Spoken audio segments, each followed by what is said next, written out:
Hi everyone, remember me?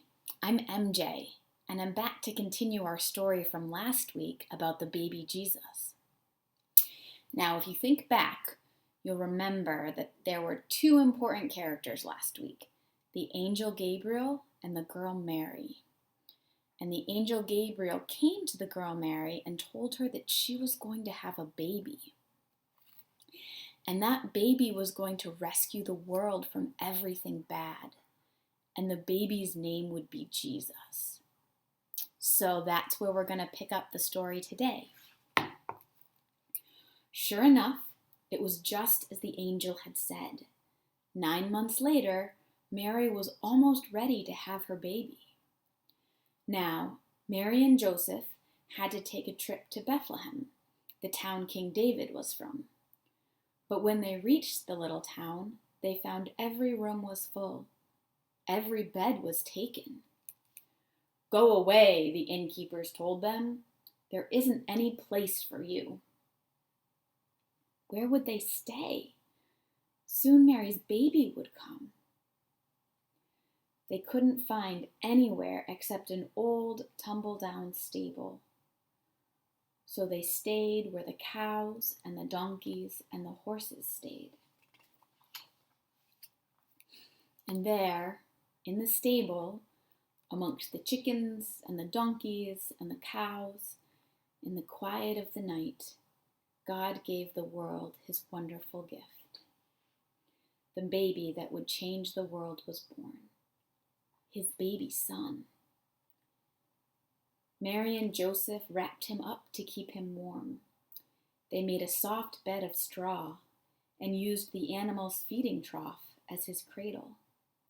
And they gazed in wonder at God's great gift, wrapped in swaddling clothes and lying in a manger.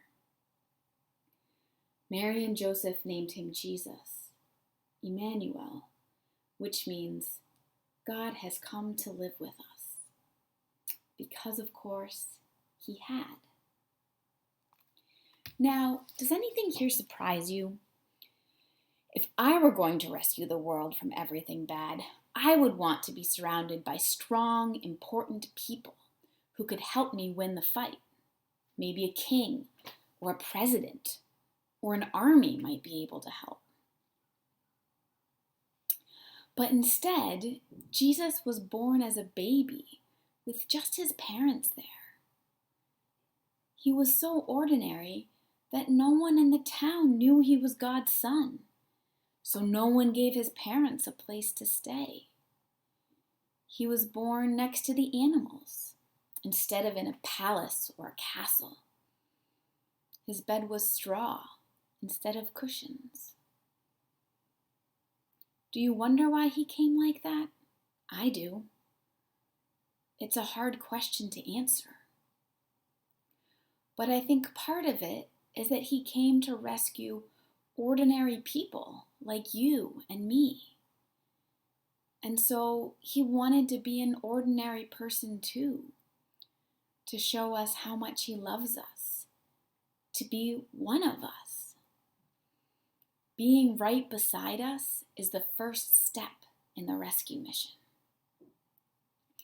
Jesus' rescue mission has been going on for a long time, but we know that he is still with us every day, taking care of us. He will never leave us because he loves us so much. Now, our story isn't over yet. I'll see you next week when we get to meet the shepherds.